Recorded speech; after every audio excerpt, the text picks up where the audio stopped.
تو بات یہ ہے کہ ہمیں یہ سوچنا چاہیے کہ ہمیں مدینے کے کیڑے شریف کا سوچنا چاہیے. استغفر اللہ. اور مجھے رنج اس بات کا آتا ہے کہ امیر اہل سنت الیاس ستار قادری صاحب کہتے کیوں نہیں کہ بھائی آپ یہ بات غلط سوچ رہے ہیں, اس وقت مسلمانوں کا غم کریں, کیڑوں کا کیا ہے. انہوں نے یہ نہیں کہا, انہوں نے یہ کہا کہ بھئی بات یہ ہے کہ کیڑا ہے, پتہ نہیں اس کی کتنی عمر ہو, ان کی عمر بہت کم ہوتی ہے, تو جب تک آپ چھوڑنے جائیں گے تو تب تک وہ مر جائے گا. یعنی کہ چھوڑنے جانا چاہیے تھا. اور پھر ہاں انہوں نے یہ بھی کہا کہ اس کو زندہ رہنے کے لیے اس کو کیا کھلائیں گے پلائیں گے, اس کی تب تک آپ حفاظت اور پرورش کیسے کریں گے. فلسطینی بچے روز اتنے مر رہے ہیں, لاشوں کی لائنوں میں پڑی ہوئی ہے, تانو کیڑے دی پئی ہوئی ہے.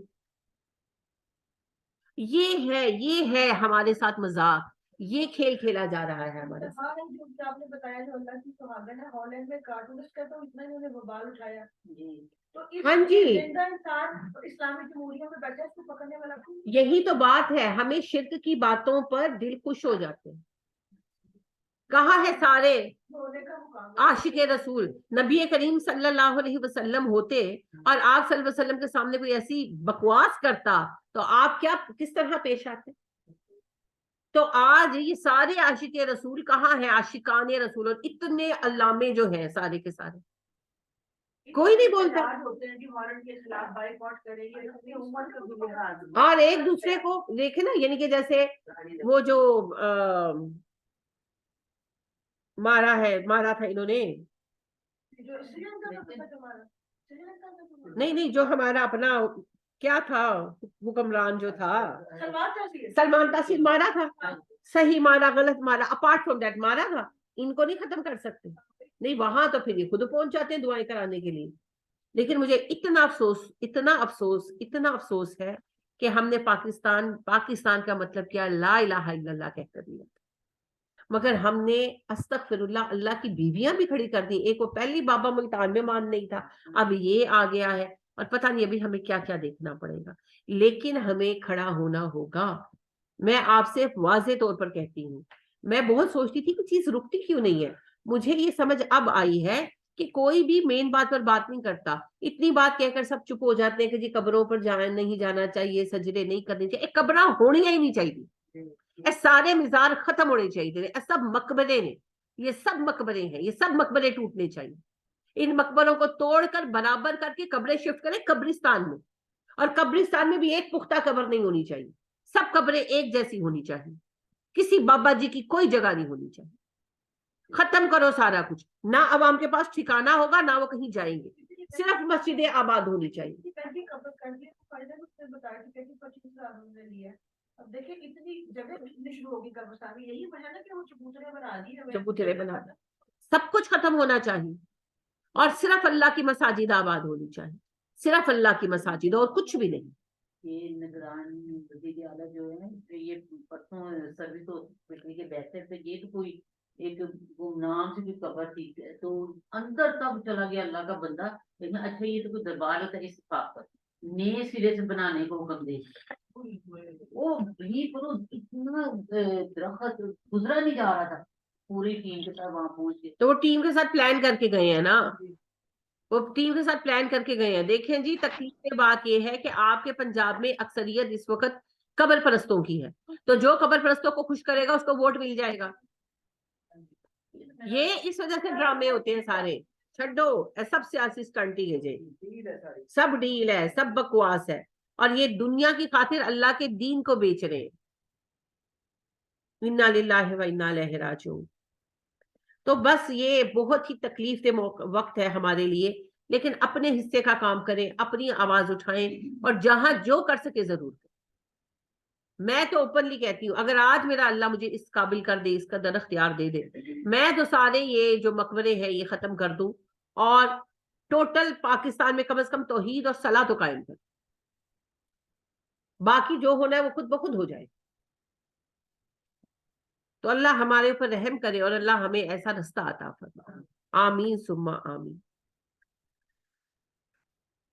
بس یہ رمضان کے لیے بھی تیاری شروع کر لیں, یعنی اپنے جو بڑے کام ہیں ان کو پلان کر لیں, اور جو بہنیں بیمار اور لاچار ہیں وہ اپنا علاج کرائیں.